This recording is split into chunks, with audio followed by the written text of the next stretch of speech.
Muy buenas tardes a todos, bienvenidos a esta 61ª entrega de Lágrimas en la lluvia, el programa que aspira a marcar la diferencia en complicidad con un público diferente.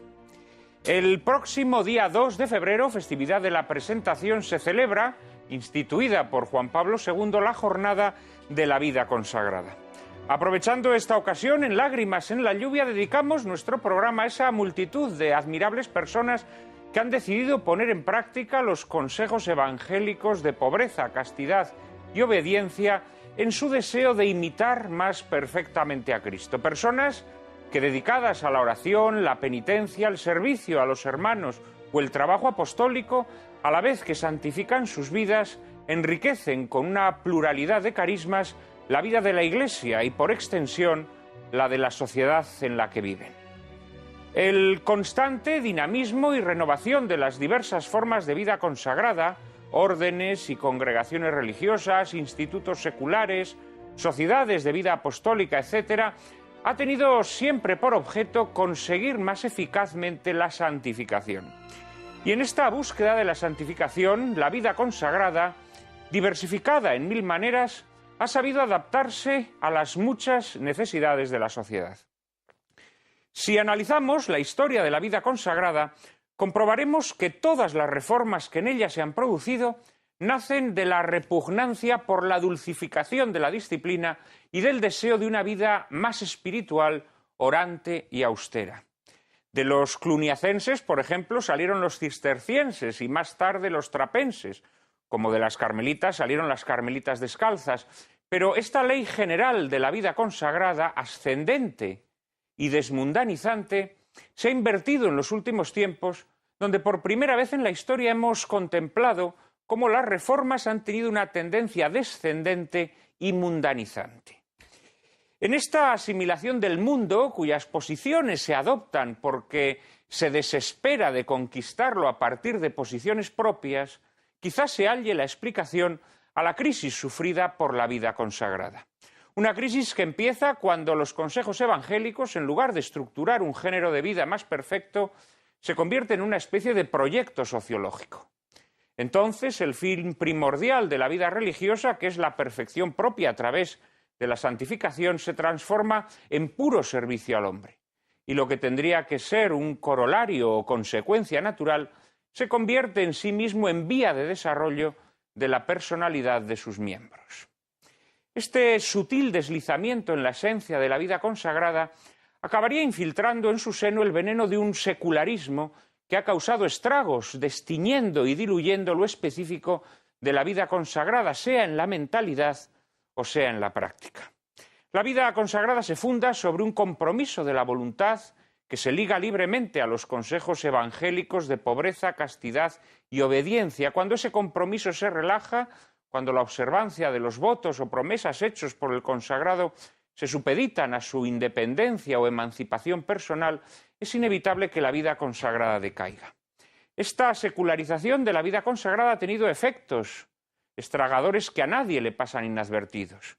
Disminución de las vocaciones, envejecimiento de órdenes y congregaciones religiosas, discrepancias con la doctrina y la moral de la Iglesia, que bajo un manto de tolerancia provocan la desnaturalización de los carismas originarios, cuando no formas sutiles de herejía. Sobre las personas consagradas que desean imitar más perfectamente a Cristo, entregándose al cumplimiento de los consejos evangélicos, sobre las razones de la crisis de la vida consagrada y también sobre el florecimiento de nuevas formas de consagración que prueban la acción constante del Espíritu en la vida de la Iglesia, hablaremos hoy en compañía de José María Rodríguez Olaizola, jesuita, Carmen Álvarez Alonso, laica consagrada, Paloma Carrillo, esclava carmelita de la Sagrada Familia, y Santiago Cantera, benedictino.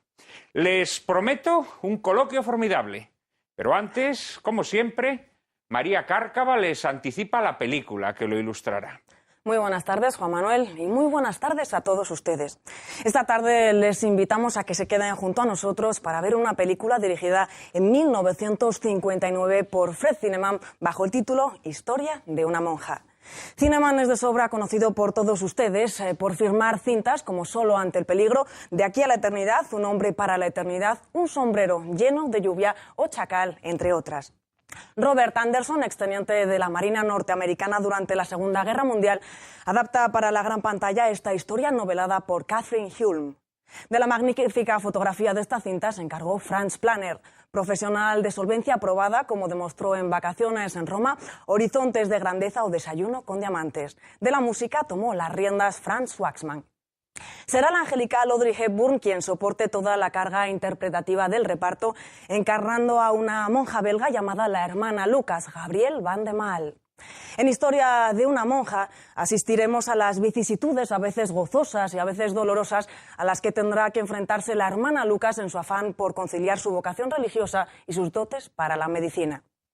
Hepburn se topará en su estancia en el Congo con el único personaje masculino de relevancia en la cinta, el arrogante y atractivo Dr. Fortunati, interpretado por Peter Finch, un agnóstico que pondrá a prueba la firmeza de su vocación. Se cuenta que el papel protagonista de Historia de una monja fue ofrecido a Ingrid Bergman y que al parecer Bergman terminó por rechazar al considerarse demasiado mayor, pero inmediatamente recomendó a Audrey Hepburn como sustituta. Finalizamos esta ficha técnica de la película añadiendo que en 1960 Historia de una monja fue nominada a 8 Oscar de la Academia. Desde luego la recomendación de Ingrid Bergman no pudo ser más afortunada. Audrey Hepburn era sin duda la actriz idónea para un papel que exigía a un tiempo delicadeza externa y fortaleza interior. Y una belleza leve y virginal como la suya podía mostrar mejor que ninguna el conflicto entre humildad y orgullo que sirve de meollo a la película, plasmando de forma muy elocuente y expresiva, sin apenas ayuda del maquillaje, el proceso de maduración de la protagonista. Mención especial requiere también el guión de Robert Anderson, que nos brinda un retrato bastante convincente y cuidado de las prácticas devotas que regían la vida en un convento allá por los años 30 y 40 del pasado siglo. Especialmente cuidadosas resultan las escenas en las que se nos describen los ritos propios de la vida religiosa, como la ceremonia de los votos, filmados como si de una coreografía se tratase, o el funcionamiento de una misión en el Congo. Es verdad que el conflicto interior que aflige a la hermana Lucas no es presentado de forma simplista o tendenciosa, y es verdad también que entre las monjas que aparecen en papeles secundarios abundan las personalidades luminosas y benévolas. Pero no es menos cierto que Historia de una monja desliza constantes insidias, casi siempre envueltas en guante de seda, que en algunos momentos rozan la caricatura, presentando las renuncias y sacrificios propios de la vida consagrada como manías represoras lindantes con el sadismo. Y no faltan secuencias decididamente malévolas y retorcidas, como aquella en la que una superior invita a la protagonista a suspender deliberadamente el examen de enfermería para poner a prueba su humildad. Alfred Zinnemann, director judío casado con una católica, no puede acusársele de anticatolicismo, sobre todo si consideramos que es el autor de una película como Un hombre para la eternidad. Pero en Historia de una monja se respira constantemente un clima de sibilina animadversión hacia las tradiciones de la vida conventual, que son presentadas como una maquinaria aplastante de la personalidad. De este modo, la película escamotea o pinta benévolamente el error de base que lastra la vocación de la hermana Lucas, que sin darse cuenta antepone el servicio al hombre sobre el servicio a Dios, o los mezcla confusamente en lugar de convertir el servicio al hombre en una consecuencia natural del servicio a Dios. En el fondo, Historia de una monja describe la causa fundamental de la crisis de la vida consagrada, que luego tendremos ocasión de analizar. Que ustedes la disfruten.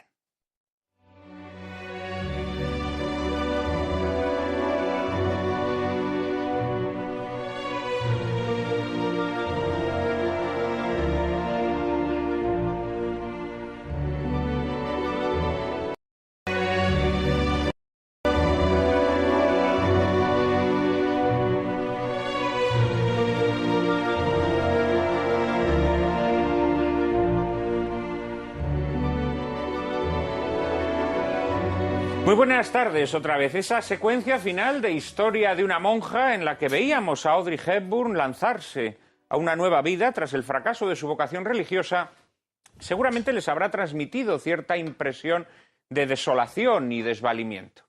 En Lágrimas en la lluvia no queremos sucumbir a esa impresión, por lo que solicitamos a nuestros espectadores que nos acompañen en el camino y nos ayuden a mejorar cada semana. Para facilitarlo, hemos dispuesto una dirección de correo electrónico a la que pueden hacernos llegar sus propuestas y sugerencias. Hemos recibido muchos correos esta semana, Cárcava. Pues muchísimos correos como cada semana, Juan Manuel, y diría yo que cada día más. Elena Ximénez, Javier Remacha, Mercedes Marín, Rafael Martínez, Miguel Ángel Galán y Juan Antonio Tuose, entre otros, nos felicitan por el programa que el pasado domingo dedicamos al evolucionismo, destacando sobremanera y muy positivamente tus intervenciones, Juan Manuel. A estas felicitaciones se suman Isabel Mayor, muy pendiente, por cierto, del programa de hoy, ya que tiene un hijo monje en una institución religiosa en París, y Carmen López, que además propone que hablemos de la Compañía de Jesús ayer y hoy y de los movimientos eclesiales en el seno de la Iglesia Católica después del Concilio Vaticano II. Joaquín Javier Viñes, desde Valencia, sugiere que dediquemos un programa al estudio de la Edad Media y sus claroscuros. Desde Madrid, Damián Díez nos propone abordar dos asuntos: las razones y consecuencias del abandono del mundo rural y los fundamentos de la cultura española. Antonio Valderrábano nos propone que realicemos varios programas en torno a varios hitos históricos que se conmemoran a lo largo del presente año. El 8º centenario de la Batalla de las Navas de Tolosa, el 5º centenario de la incorporación de Navarra a Castilla y el 2º centenario de la Constitución de Cádiz. Más cosas. Charo Bajo nos sugiere hablar sobre la masonería y a Luisa Cid Seco le gustaría que hiciéramos lo propio sobre las enfermedades mentales a tenor del film de Clifford Graham, Frances Farmer. Maribel, que nos escribe de parte de su madre, gran admiradora, por cierto, del programa, solicita que emitamos la película Belinda, dirigida por Jean Negulesco y protagonizada por Jane Wyman, para hablar sobre personas discapacitadas. Viajamos ahora a Barcelona. Desde allí, Javier Elia propone que hablemos de eutanasia, de la muerte, de esoterismo, de la creación del universo y de alienígenas. Por último, Carla Pérez demanda un programa dedicado a analizar nuestro sistema judicial y Juan de la Villa, desde Calatayud, demanda otro sobre terrorismo. Muchísimas gracias le damos a Alfonso Velasco por lo generoso que es siempre con Lágrimas en la lluvia. Ya saben que pueden enviarnos sus opiniones y sugerencias a la siguiente dirección de correo electrónico: lágrimas@intereconomia.tv. Repetimos, lágrimas@intereconomia.tv. Y ahí estaremos siempre, María Cárcava y yo mismo, dispuestos a atender, en la medida de lo posible, todas sus peticiones. Todas no podrán ser atendidas. Ahora mismo, por ejemplo, pues contamos con la dificultad de que no podemos contratar películas españolas, con lo cual aquellos asuntos que ustedes nos solicitan, muy específicamente españoles, me temo que van a tener que esperar. No obstante, algunos de los temas que ustedes nos sugieren, como la anexión de Navarra, de la que en efecto en este año 2012 se cumple el 5º centenario, ya han sido tratados en Lágrimas en la lluvia, de modo que les ruego que estén atentos a nuestra programación.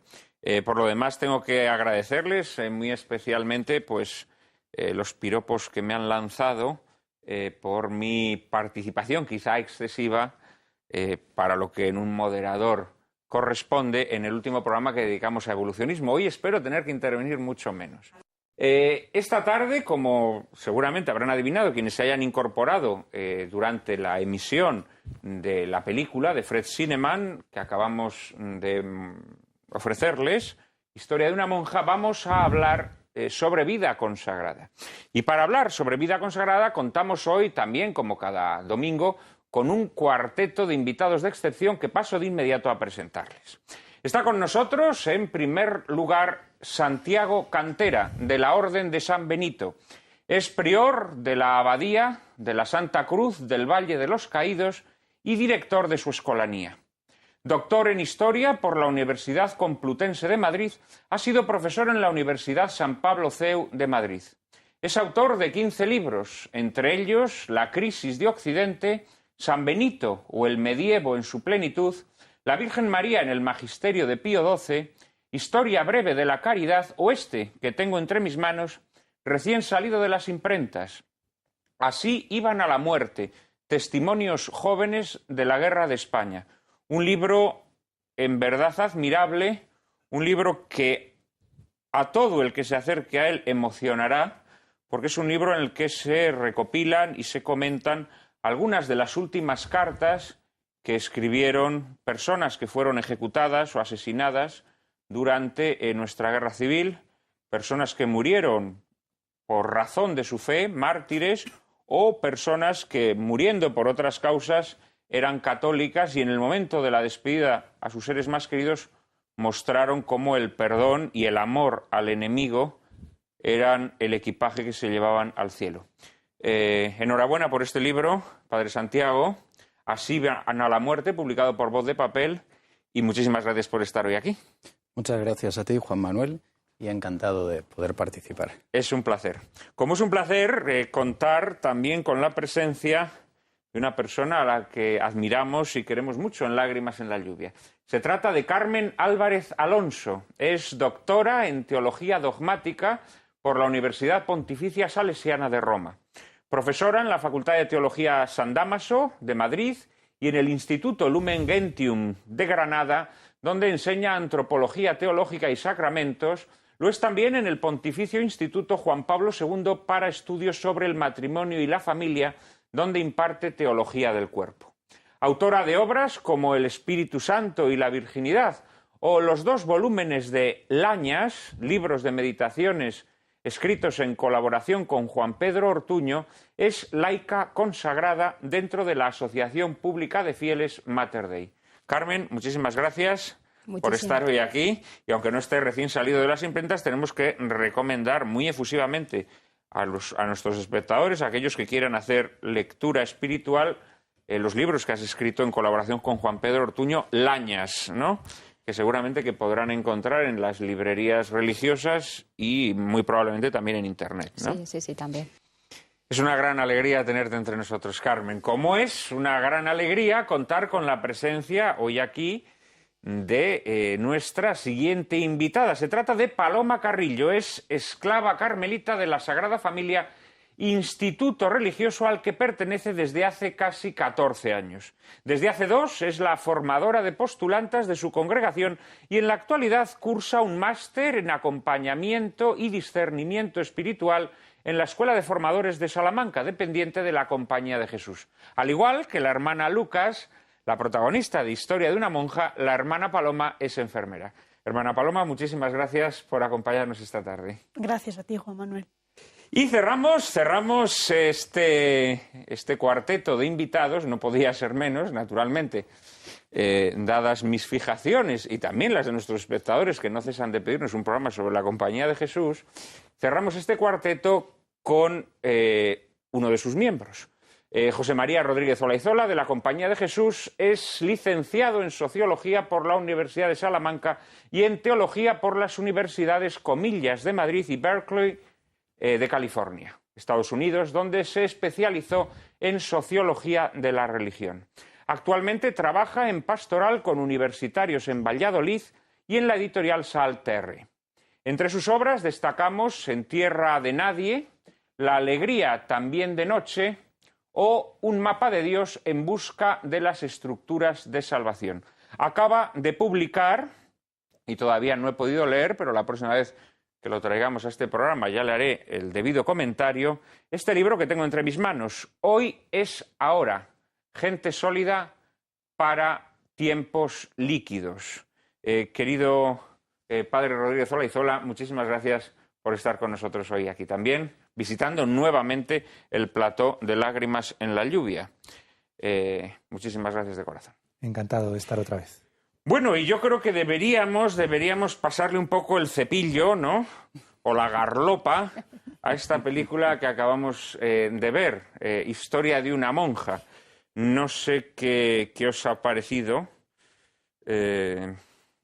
Voy a empezar preguntándole a la hermana Paloma, puesto que ella es monja, al igual que la hermana Lucas, al igual que Audrey Hepburn en esta película. ¿Qué le ha parecido la película, hermana Paloma? Me ha parecido una película muy buena.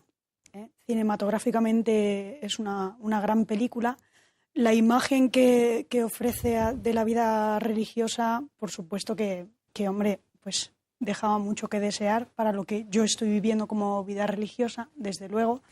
Y me parece pues que responde en algunas cosas a la realidad de un modelo de formación que se vivía hace años y que tenía como fin principal la perfección y el superar todos los defectos y tal, y que es muy cuestionable y de hecho pues creo que en gran medida pues se está superando, ¿no?, hoy día. ¿Cree que se está superando la búsqueda de la perfección espiritual en la vida consagrada? Esto me parece peligroso, ¿no? Pero bueno, Claro. luego hablaremos de ello. Sí. Luego hablaremos de ello. Creo que la perfección como objetivo pues no debe ser el objetivo. Es como el objetivo de un consagrado es como el de todo cristiano, la santidad, pero no la perfección como último objetivo. No, hombre, eso debe ser un anhelo, digámoslo así, ¿no? Un anhelo, la perfección espiritual, lo cual no quiere decir que podamos llegar a ser perfectos, ¿no? Pero sí, estamos de acuerdo en que naturalmente el objetivo fundamental es la santificación, ¿no? De manera que le ha desagradado un poco la película, ¿no?, en cuanto al retrato que hace de la vida religiosa. En cierto modo sí.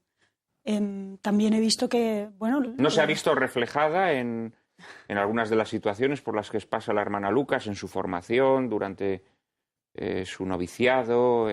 No ha encontrado demasiados puntos de conexión con lo que ha sido su propia experiencia, digámoslo así, ¿no? He encontrado los puntos comunes, pues que los positivos en los que mi proceso de formación pues también he insistido, ¿no?, en un tender hacia el superar pues determinados defectos o determinadas cosas que no me ayudan a caminar y a configurarme con el Señor, ¿no?, que es el objetivo último, ¿no? En otros muchos, claro que no me he sentido nada identificada. Una cosa que resulta molesta cuando uno ve la película es esa especie de ordenancismo exagerado, ¿no?, que llega a veces a lo maniático y que incluso tiene ciertos ribetes, como yo decía al principio, casi como de sadismo, ¿no?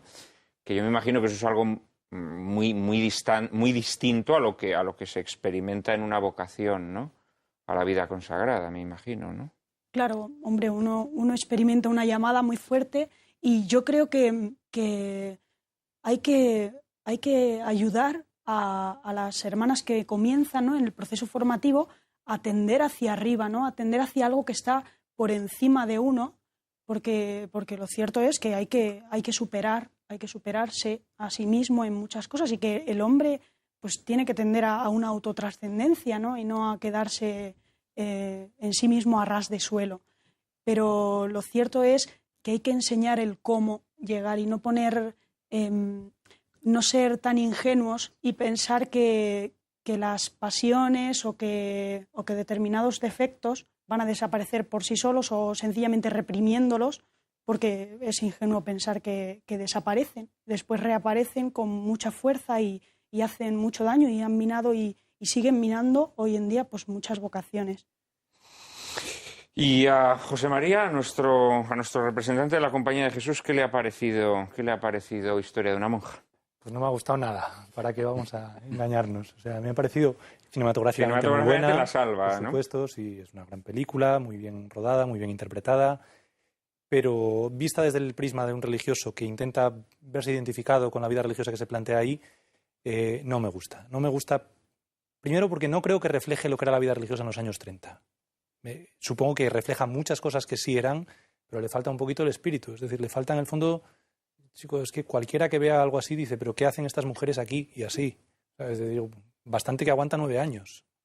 Tal y como lo plantea, bastante que aguanta 9 años, porque desde el primer momento nos encontramos un personaje atormentado en una lucha terrible, en la cual además el espectador casi se posiciona de parte de ella, porque es que es imposible posicionarse de parte de quien le pone en unas encrucijadas que ni son espirituales, ni son trascendentes, ni parece que tengan mucha razón de ser, más allá de una especie de obediencia ciega, mal entendida, que no ayuda para nada a crecer a las personas. Es decir, que a mí en ese sentido como que te reflejas muy poco en esto, ¿no? Plantea unas estructuras que de alguna manera son rígidas, encorsetadas. Hay algunas imágenes, por ejemplo, las puertas que se cierran, ¿no? Como que van siendo imágenes muy gráficas que implican una especie de aislamiento que, claro, de alguna manera evita o no permite entender qué tipo de vida religiosa va a encontrarse esta mujer con una dimensión apostólica, etcétera.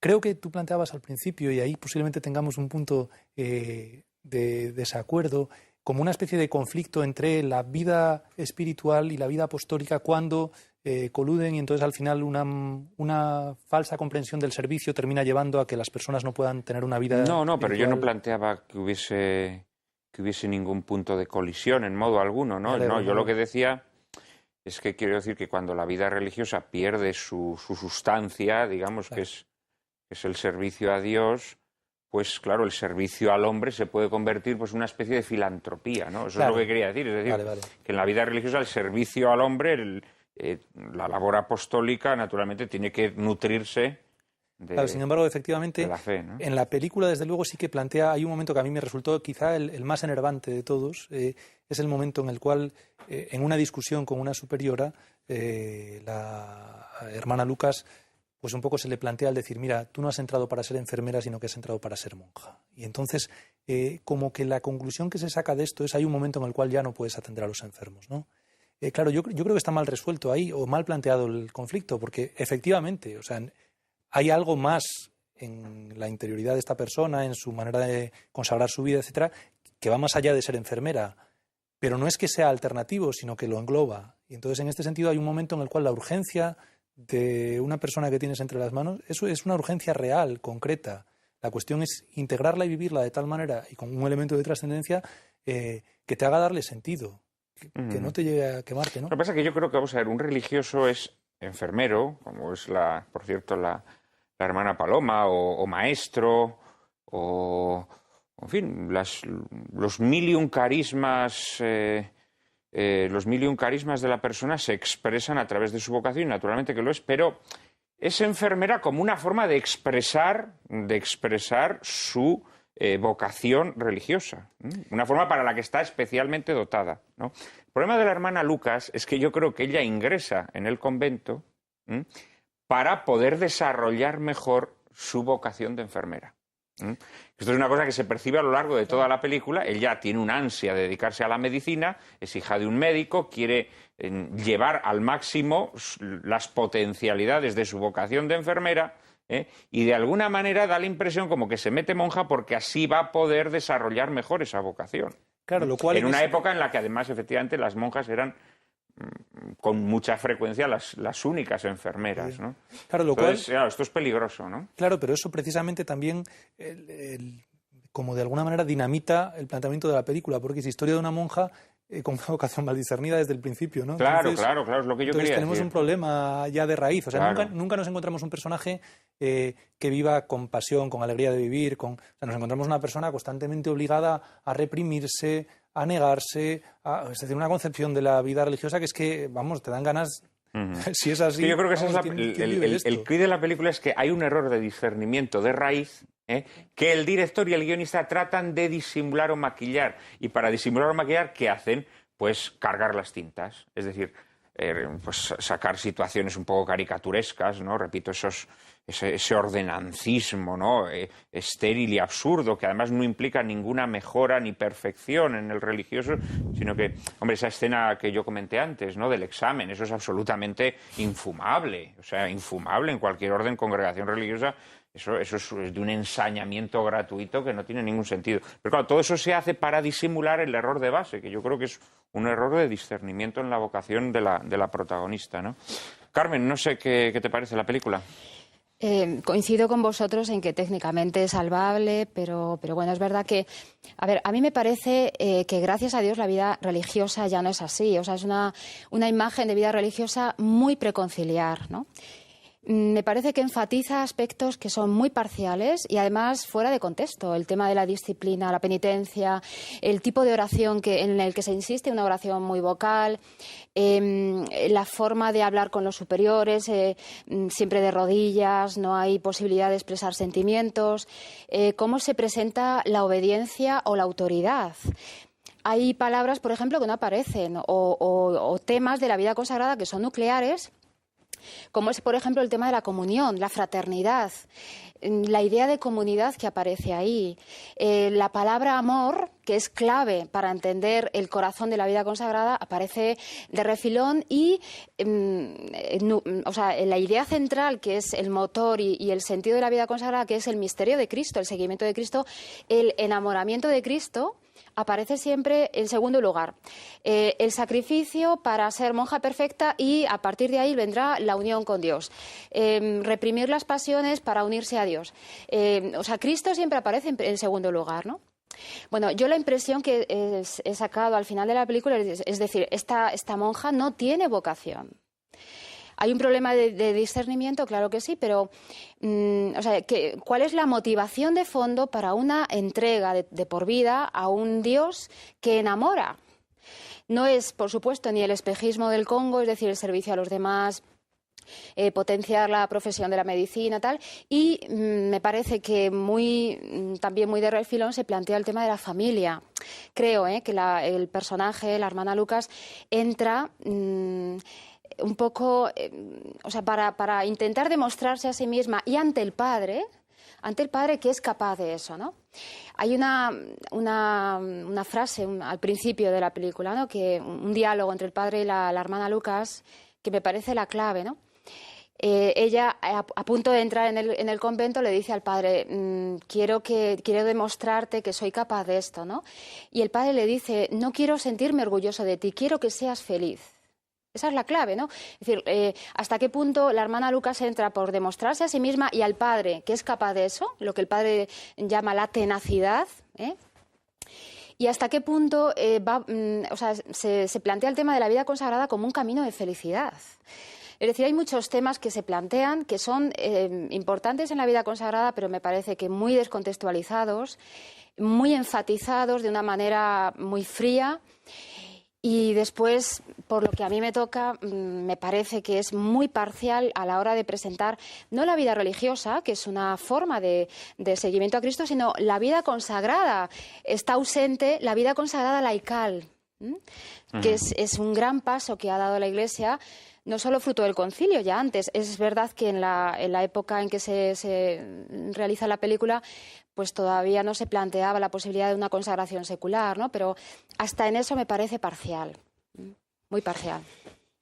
Yo estoy plenamente de acuerdo en todo lo que has dicho, salvo en un adjetivo que le has dado a esta imagen que nos da la película, preconciliar. Ahí no puedo estar de acuerdo contigo porque, hombre, cuando más floreció la vida religiosa fue antes del concilio y yo quiero pensar que todos los carismas que derramaron tantas órdenes y congregaciones religiosas preconciliares no eran lo que nos muestra esta película. O sea, creo que ahí has usado la palabra preconciliar de forma un poco injusta. A ver, matizo el término porque, preconciliar. Claro, sí. Parece como que la vida religiosa solo ha sido buena después del concilio. Eso sería... No, es verdad que, por ejemplo, en el siglo XIX florecieron, como fruto de la Revolución Francesa, en Francia hubo un florecimiento de la vida consagrada, además femenina, que impresionante, ¿no? Cuando he dicho preconciliar me refiero a que el Concilio Vaticano II ha supuesto un empuje desde el punto de vista teológico, doctrinal, importantísimo, recuperando elementos para la vida consagrada que son fundamentales, por ejemplo, la teología de la comunión, ¿no? Preconciliar en el sentido de que, bueno, hoy en día no es así la vida consagrada, ¿no? Bueno, a lo mejor dentro de 50 años se hace una película para mostrar lo que está pasando en la vida consagrada hoy y la gente dirá, claro, es que ofrece una imagen conciliar de la vida religiosa. En fin, bueno, luego seguramente tenemos ocasión de hablar de esto. Cerramos esta primera ronda con el padre Santiago. ¿Qué le ha parecido la película? Pues lo mismo, coincido también desde el punto de vista cinematográfico, me parece una película excelente, de una gran categoría en imagen, en todos los aspectos. Incluso el propio argumento con todo lo discutible que tiene. Y luego yo creo que hay dos puntos, ¿no? Esenciales y que son los que han ido saliendo. Por un lado, la presentación de la vida religiosa que aparece. En algunos aspectos puede ser fiel a la realidad y en otros aspectos efectivamente tiende a una cierta caricaturización en algunos momentos. Es una visión únicamente externa y puede presentar una imagen negativa en ocasiones. quizá intencionada o quizá de mala comprensión también. Y desde luego yo creo que efectivamente hay un mal discernimiento de la vocación de la hermana Lucas desde el principio. Ella realmente está dando casi prioridad al hecho de ser enfermera y en concreto ir a ser enfermera en el Congo casi por encima del hecho de ser monja. Ella lo quiere conciliar, lo quiere combinar, pero según sus propios planteamientos. Y un hecho con el que el religioso debe contar y se debe encontrar desde el principio es que no es él quien tiene que ir labrando su propio camino, sino que tiene que estar abierto a lo que Dios quiera ir haciendo de él.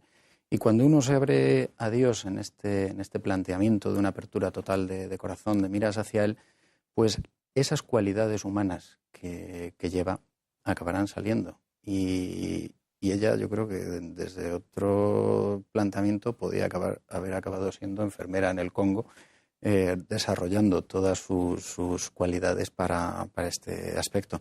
Pero hay un mal planteamiento desde el inicio en ella. Y efectivamente coincido contigo también en que coincido con lo que se ha estado comentando, coincido con lo que ha dicho Carmen, pero también creo que efectivamente hay que matizar mucho la referencia al término preconciliar, porque bueno, pues en la misma película se ve en esa época preconciliar un florecimiento de la vida religiosa, y se ven, esto también hay que tenerlo en cuenta, es una caricaturización de la vida religiosa en ciertos aspectos, pero ojo, también hay un tratamiento muy respetuoso en otros muchos sentidos, y se ve también monjas felices, y se ve también una actitud de comprensión por parte de las superioras. Hay un momento en el que se le dice a ella, a la hermana Lucas, no se atormente, no sufra con estas cosas, no esté siempre obsesionada con el tema del orgullo, que efectivamente hay una lucha dentro de ella de orgullo, de soberbia, pero no hay una actitud rigorista por parte de las superioras en este aspecto, sino una actitud de comprensión y de tratar de eliminar los escrúpulos que salen, que afloran en ella. Creo que este aspecto hay que tenerlo en cuenta. El padre blanco que aparece, por ejemplo, el padre que aparece en el Congo, sí, en la misión, se ve un hombre feliz, entregado. Es decir, creo que la película, la verdad, que tiene muchos matices muy ricos. Sin duda, ¿no? Y, por ejemplo, las ceremonias, la ceremonia de los votos, creo que está tratada con un rigor y con una documentación cierta. O sea, yo creo que la película ciertamente tiene cosas muy buenas. Lo que ocurre es que en el fondo de la película, como digo, es la justificación del personaje principal. No olvidemos que esta película está basada en la obra, una novela autobiográfica de la autora a la que citaba María antes, que escribe su propia experiencia. Y claro, se está justificando. Y para justificar que su vocación no es una vocación verdadera, claro, tiene que cargar las tintas sobre pues, sus superiores o sobre las personas que han ido jalonando esa vocación. Y de ahí que, a mi modo de ver, la película esté, en efecto, un poco contaminada de esa mirada un poco turbia, ¿no? Porque, claro, hay cosas que verdaderamente dices, bueno, esto no, como tú muy bien has dicho, es que esto no puede caracterizar la vida religiosa, ¿no? Porque, en fin, no se sostiene. Bien, os agradezco este primer comentario. Y vamos a hacer un brevísimo corte para la publicidad. Les pido que sigan ahí porque en apenas un minuto estaremos hablando del sentido y la razón de ser de la vida consagrada.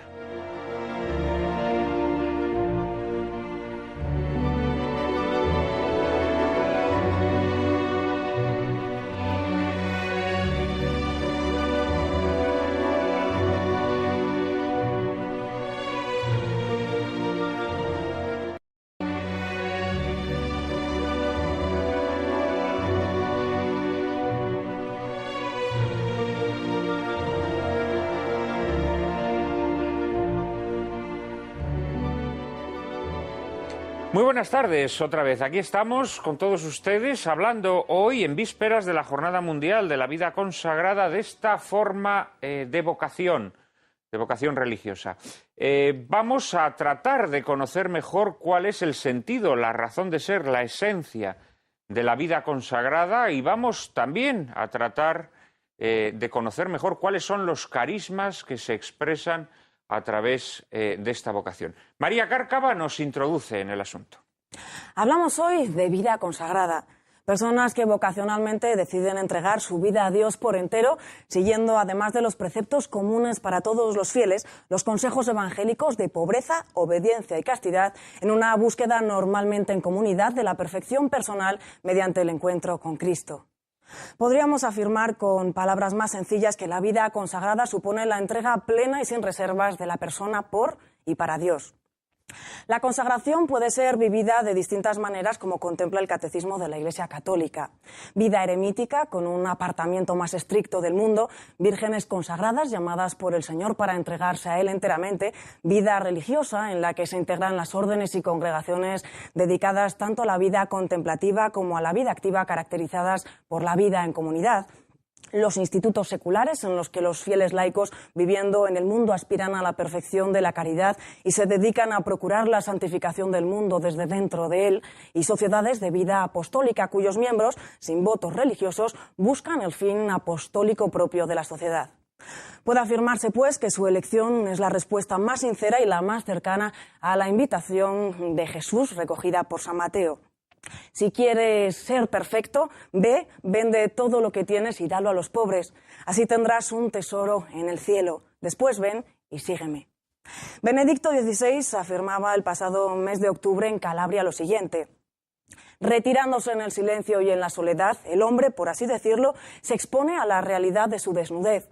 Se expone a ese aparente vacío para experimentar, en cambio, la plenitud, la presencia de Dios, la realidad más real que existe y que está más allá de la dimensión sensible. Y es que la vida consagrada viene de Dios, su origen es divino y es fruto de la acción del Espíritu Santo. Esta tarde les formulamos la siguiente pregunta a nuestros invitados: ¿cuál es la razón de ser de su vocación a la vida consagrada y cómo se materializa esa razón de ser en su día a día? Muy bien, María Cárcava citaba un pasaje del Evangelio, del pasaje del joven rico, en donde vemos, en efecto, pues, este pasaje siempre se cita como un poco aquel en el que se nos explica el sentido de la vocación religiosa, la vida consagrada, ¿no? Y Jesús le dice al joven rico: si quieres ser perfecto, es decir, si no te basta con cumplir los preceptos, los mandamientos, si quieres ser perfecto, además, y entonces le da el consejo evangélico. O sea, que dice, si quieres ser perfecto, la perfección, si es el objeto, digámoslo así, de la vida consagrada, ¿no? Padre Santiago, ¿cómo explicaríamos cuál es la razón de ser, el sentido más profundo, más hondo y en definitiva, la esencia de la vida consagrada? La esencia es la entrega absoluta de la persona consagrada a Dios, en ese seguimiento completo de Jesucristo, abriéndose a la acción del Espíritu Santo, entrando de lleno en la vida de la Santísima Trinidad, en la vida de la gracia, que es eso, la participación en la vida trinitaria, en la vida de amor entre el Padre y el Hijo y el Espíritu Santo, a través, en el caso del consagrado o de la consagrada, de una entrega total a Jesucristo, en la imitación completa, lo más perfecta posible, de su modo de vida, siguiendo lo que tradicionalmente se ha conocido como los consejos evangélicos. Esencialmente yo lo entiendo así y lo definiría así, unas palabras. Sí, que además es una cosa que, más allá de que seamos preconciliares o posconciliares, yo creo que tampoco esa sustancia ha cambiado, ¿no? O sea que yo creo que realmente la razón de ser de la vida consagrada sigue siendo la misma, ¿no? Carmen no es religiosa, sino que es laica consagrada, ¿no? Sería interesante que nos contaras un poco tu experiencia y tu vocación. Sí. Claro. Vamos a ver, yo creo no, Jesucristo no es una idea. Jesucristo tampoco es un libro escrito y no es una ideología, no es... O sea, Jesucristo es una persona de la que te enamoras. Entonces, en la raíz de una vocación consagrada, sea la que sea, dentro de cualquier carisma, con la espiritualidad que sea, no está tampoco responder a una necesidad pastoral concreta de la Iglesia, de una época concreta de la historia, como tú aludías antes, ¿no?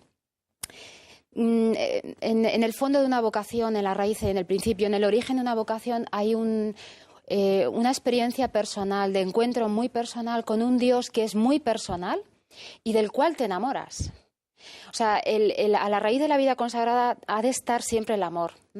El amor no es teórico, porque una madre de familia con 4 hijos dice, bueno, el amor teórico no, es el amor concreto que se entrega, como muy bien ha dicho el padre Santiago antes, que se entrega en concreto en el día a día a los hijos que tiene en su casa, ¿no? Entonces, en el origen de una vida consagrada hay una historia de amor. Creo que la clave para entender una vida consagrada es la clave nupcial. Después está el modo, cómo se vive y se concreta esa historia de amor personal con un Dios que te enamora, porque te has sentido amada por Él, te has sentido abrazada y tú respondes porque te sientes llamada a ese amor primero que te precede, ¿no? Es verdad que la Iglesia, a partir del año 47, con la Provida Mater Ecclesiae y otros documentos, pues abrió una posibilidad bellísima, muy amplia, universal y enorme, preciosa, que es la posibilidad de consagrarse en el mundo con la misma radicalidad, con la misma vinculación a través de votos, promesas, que se da en la vida religiosa, ¿no? Eso es una consagración laical, sin abandonar el mundo, tu profesión. Estás como fermento dentro del mundo, siendo ese piloto rojo, ¿no? Que recuerda a todos que este mundo no es la vida definitiva, que hay un amor que supera la parcialidad de los amores a la profesión, al dinero, etcétera, pero desde dentro del mundo, ¿no? No significa que la vida consagrada no esté en el mundo, ¿no? Es otra forma de estar en el mundo, ¿no? Ser fermento, lo del Evangelio, estáis en el mundo pero no sois del mundo, ¿no? Eres como los demás, pero por dentro absolutamente diferente. Pero, por ejemplo, un espectador nos podría preguntar, pero vamos a ver, Carmen, ¿tú cómo vives la obediencia, por ejemplo? La obediencia, es decir, el consejo evangélico de la obediencia. Porque está muy claro que el padre Santiago o el padre Rodríguez Olaizola pues lo viven en sus comunidades religiosas, pero tú, por ejemplo, en la asociación pública de fieles Mater Dei, ¿cómo vives la obediencia, por ejemplo? Bueno, la obediencia no solamente hay que vivirlo en una comunidad, sino que es una actitud que tiene que traspasar todas las actividades del día, ¿no?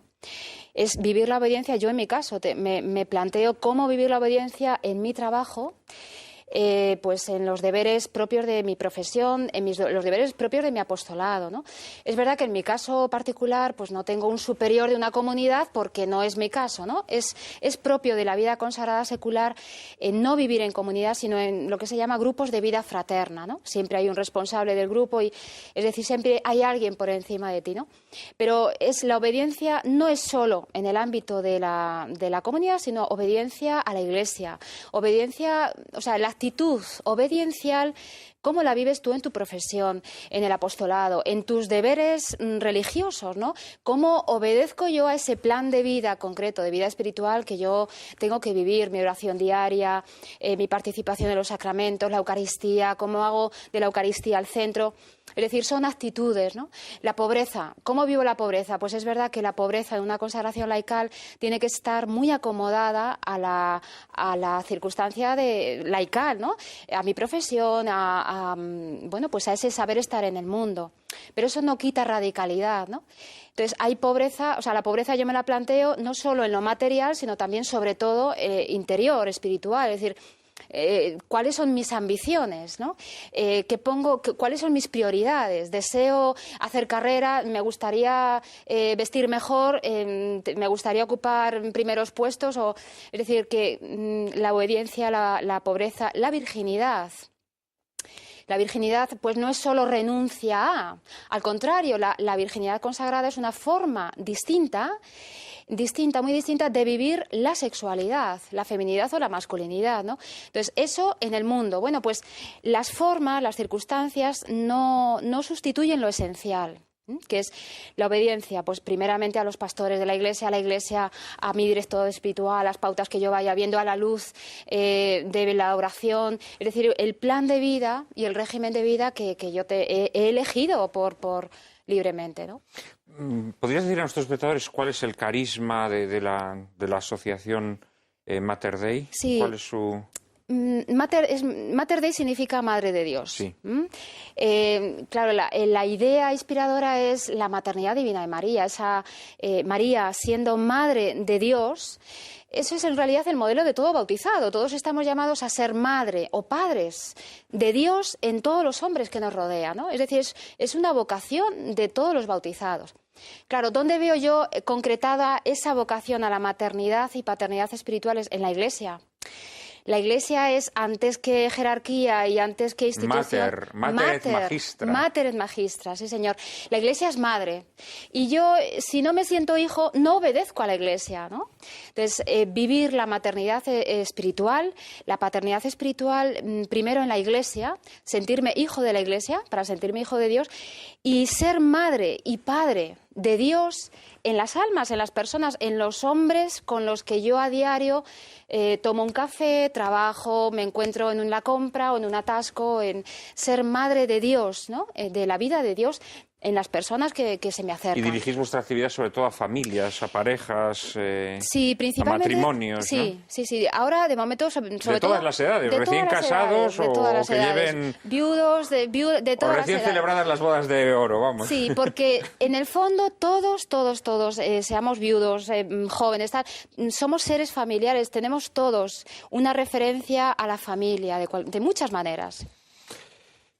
José María, ¿qué podríamos decir desde la Compañía de Jesús a este asunto que estamos hablando? A ver, varias cosas.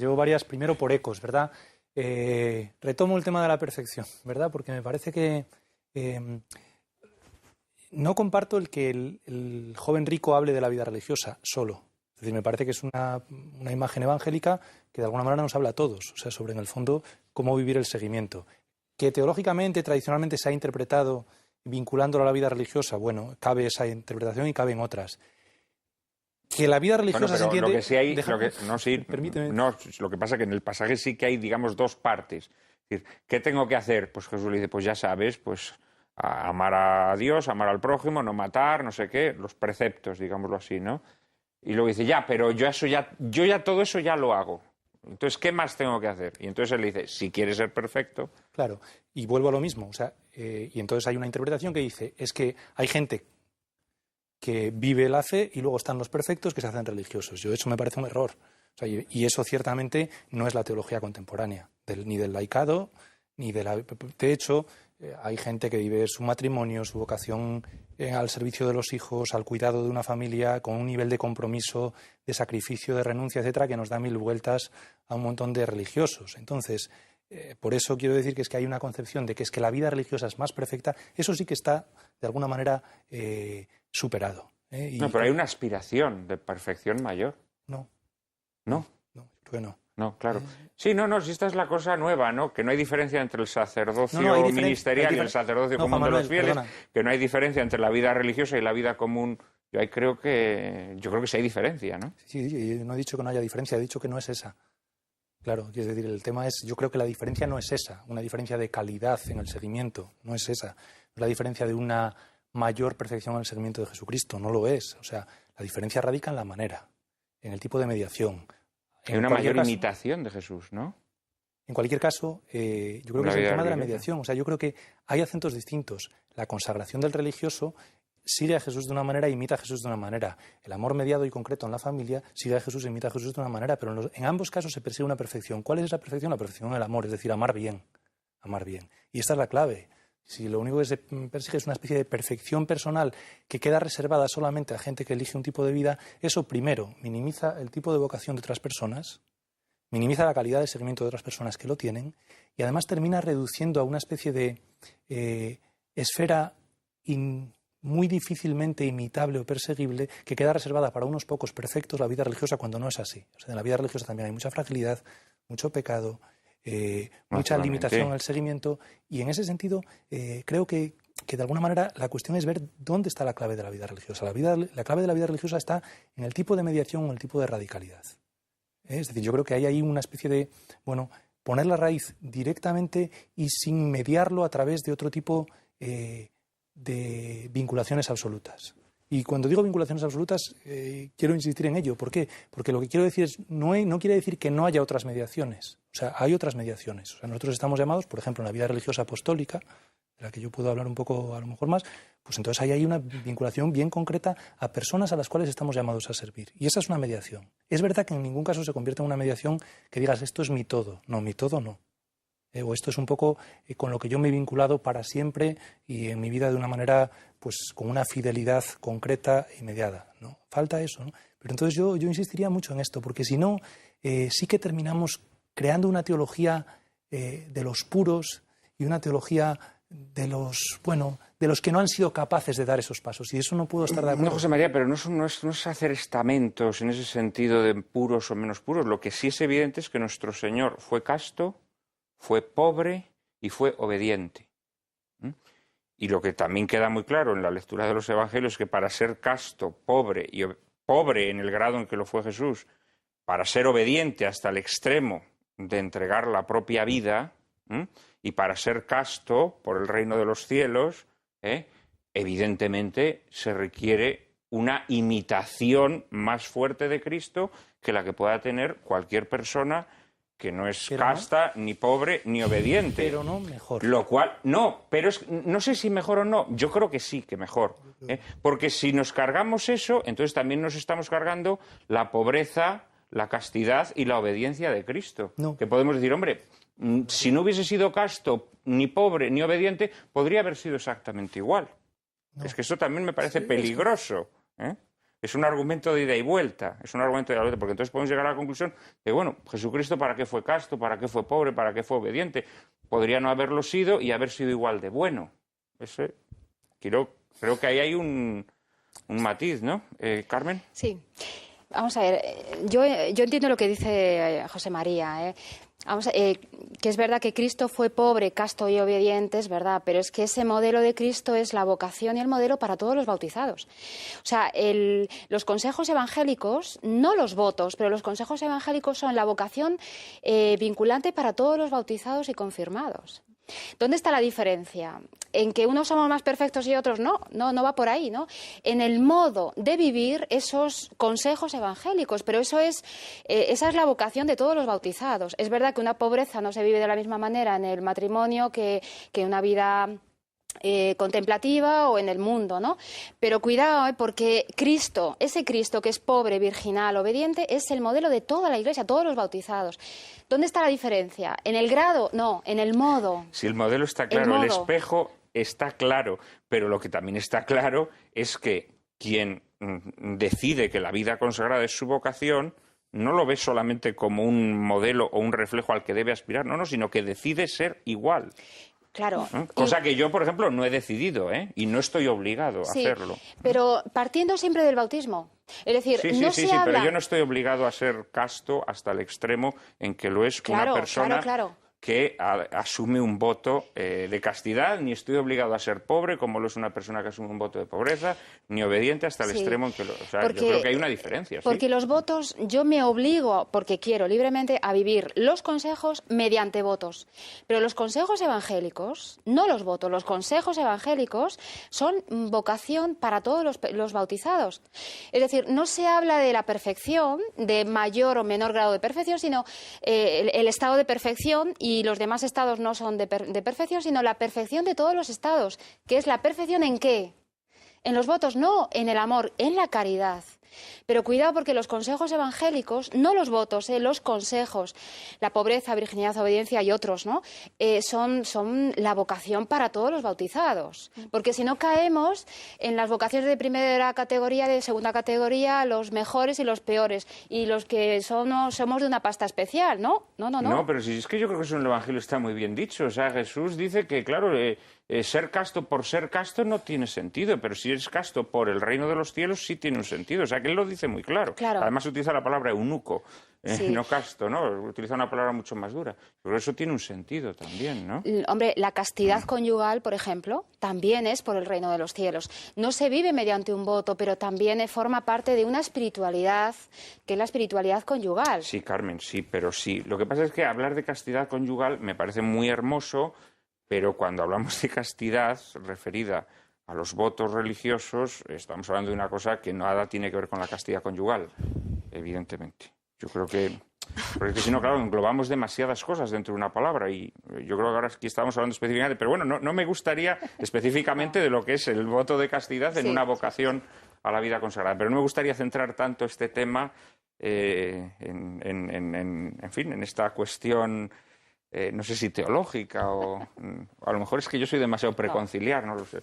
Hermana Paloma, en su caso, ¿cuál es, a su juicio, la razón de ser de esa vocación y cómo la vive usted en su día a día? Yo creo que estamos poniendo mucho el acento y el protagonismo en nosotros y aludiendo también al pasaje evangélico del joven rico, lo inicial en ese pasaje o el punto de partida es una mirada de Jesús hacia cada persona. Una mirada de Jesús que uno descubre y una mirada de Jesús que en su amor infinito y en su providencia te llama a una vocación. Y en esa vocación tienes que dar fruto, pero el protagonismo lo tiene Él, que es el que llama, es el que capacita y es el que elige el camino de tu santidad personal. Y eso lo tiene que descubrir igual uno que tiene vocación al matrimonio que uno que tiene vocación a la consagración. La mirada de Jesús está antes y es el punto de partida de toda vocación.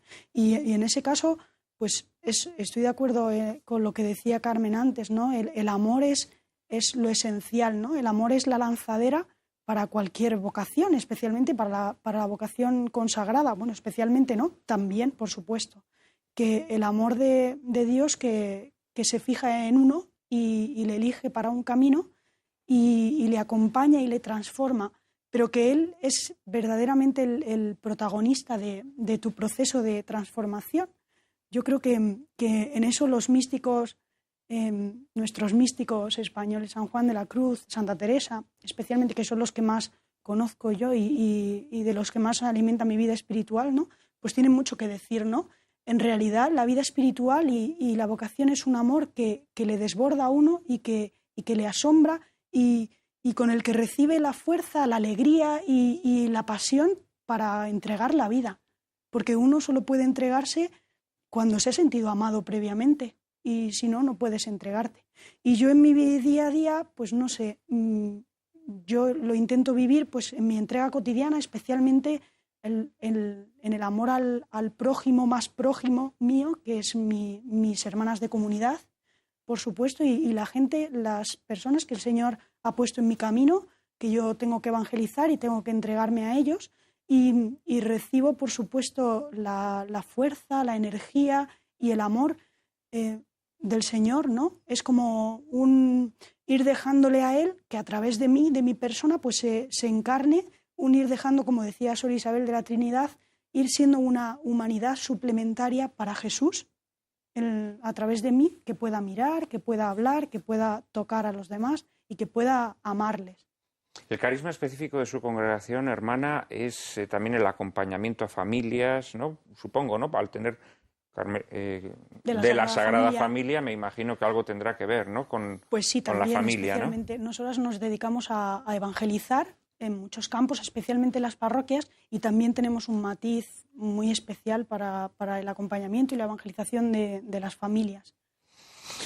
Padre Santiago, que se nos ha quedado ahí un poco en el tintero lo que es el carisma específico de la orden benedictina y, bueno, y cualquier otro comentario que quiera hacer al respecto, ¿no? De lo que estamos aquí hablando. El carisma de la orden benedictina es una orden monástica. Son las órdenes de una antigüedad ya que se enraizan, pues precisamente en ese pasaje del joven rico fue donde San Antonio Abad, que lo hemos celebrado hace unos días en el siglo IV, sintió su llamada a su consagración a Cristo.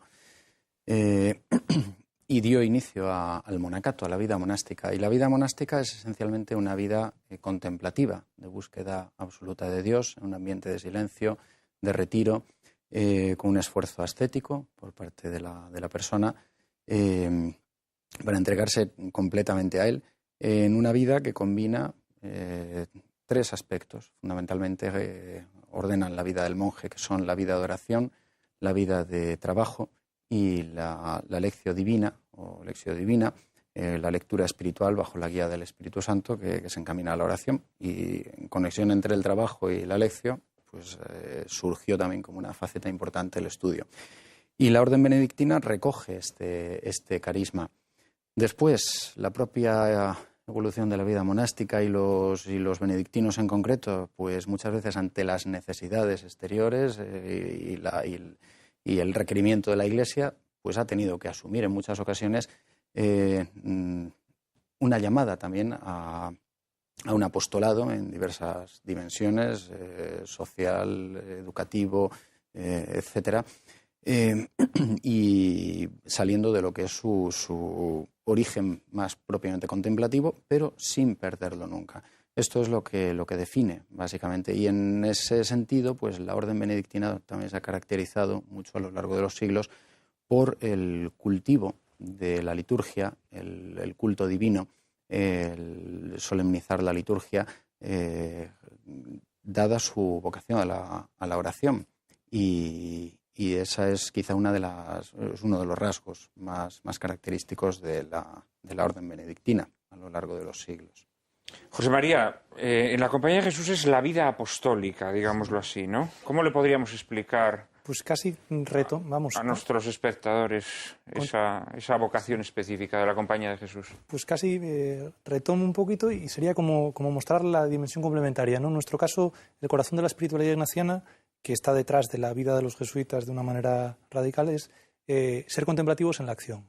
Es decir, y un poquitín es esa manera yo creo que de mantener como una tensión siempre lo más fecunda posible entre vivir de alguna manera volcado o abierto hacia Dios y su Evangelio, o sea, hacia el seguimiento de Jesús, y en ese sentido da hasta el nombre a la Compañía de Jesús, y el hacerlo en un mundo concreto que se percibe pues con la mirada un poco de ver un mundo que está herido, que está roto, que muchas veces necesita una palabra de Evangelio, es decir, una buena noticia, y que además es un mundo que está atravesado por Dios, es decir, Dios está en el mundo concreto, en la vida, en las personas, en un montón de circunstancias. Entonces es como de alguna manera aprender a hacer esa lectura y aprender a, trabajando en el mundo, aprender a leer la presencia de Dios en él, y también, en la medida que se aprenda a leer su ausencia, ayudar a llenarla, ¿no? Es decir, que de alguna manera, en nuestro caso, digamos que la espiritualidad ignaciana y la Compañía de Jesús, si tiene un carisma concreto, es estar en todas partes, en la medida de lo posible. Es decir, no es una misión específica, con un tipo de dedicación concreta.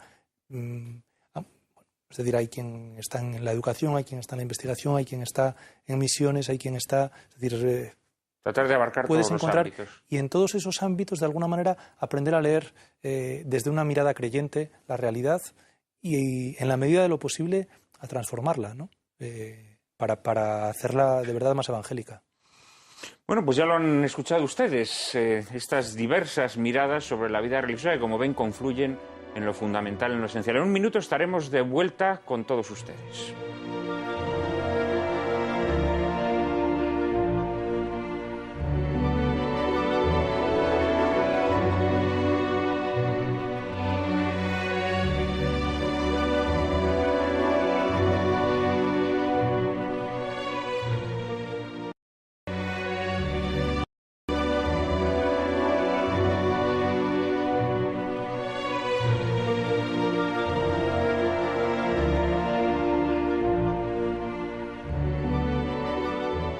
Muy buenas tardes otra vez. Aquí estamos con ustedes hablando de vida consagrada, esa imitación más intensa o más explícita de Cristo, ¿no?, que la que tenemos las personas comunes, quienes nos desenvolvemos en el mundo.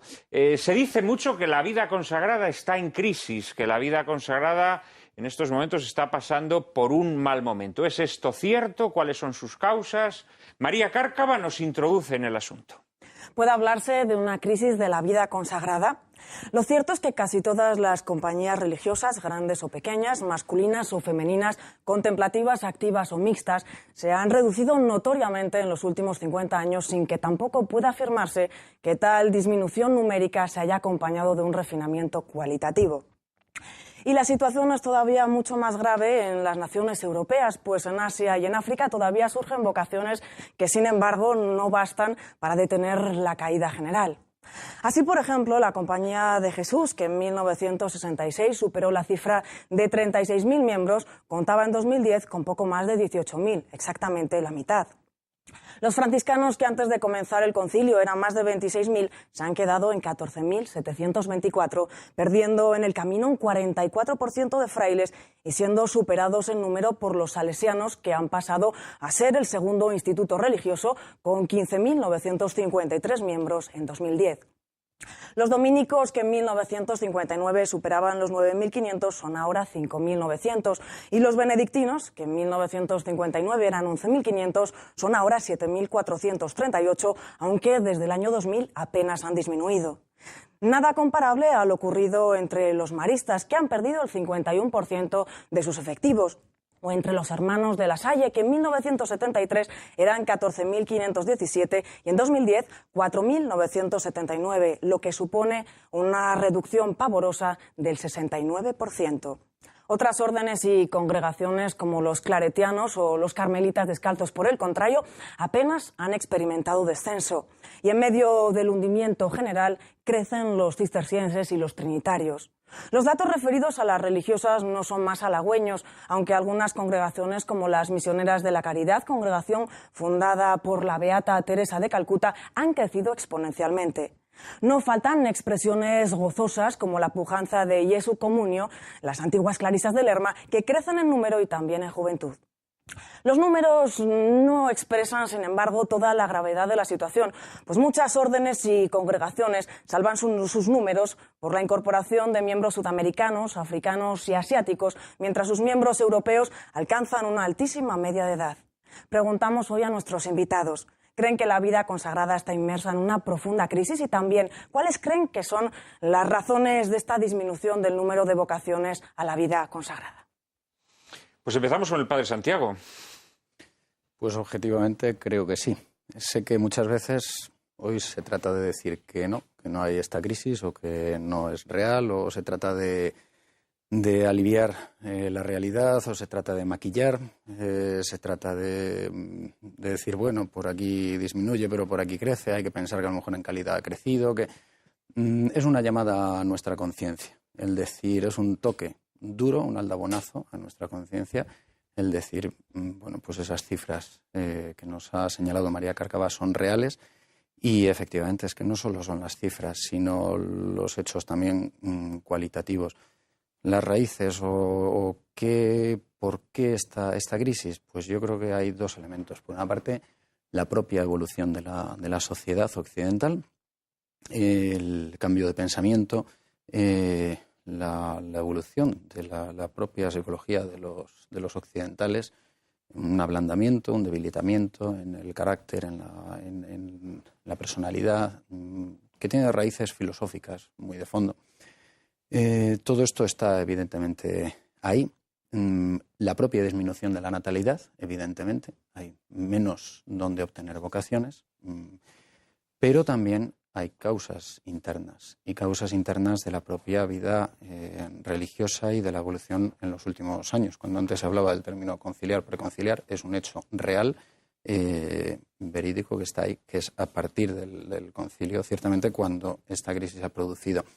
La causa a lo mejor porque os dijeron que teníais que dejar de ser perfectos. La causa es el concilio. Bueno, luego a lo mejor lo abordamos. La causa es el concilio. Era una broma. Creo que no. Pero sí, formas de entender el concilio, y que ya venían previamente al concilio. Formas de entender y muchas veces de malentender el concilio, en lo que el concilio dijo acerca de la vida religiosa, porque hay un documento magnífico como es Perfecte Caritatis, que está ahí, y las exhortaciones de los papas, Evangelica Testificatio de Pablo VI, Vita Consecrata de Juan Pablo II, que están ahí. Pero ¿Qué causas hay dentro de esta forma de entender la vida religiosa? Pues fundamentalmente yo creo que la palabra que lo definiría es la tendencia a la secularización de la vida religiosa, el querer llegar al mundo haciéndose del mundo y olvidando lo que el mismo Cristo ha dicho, no sois del mundo, estáis en el mundo pero no sois del mundo.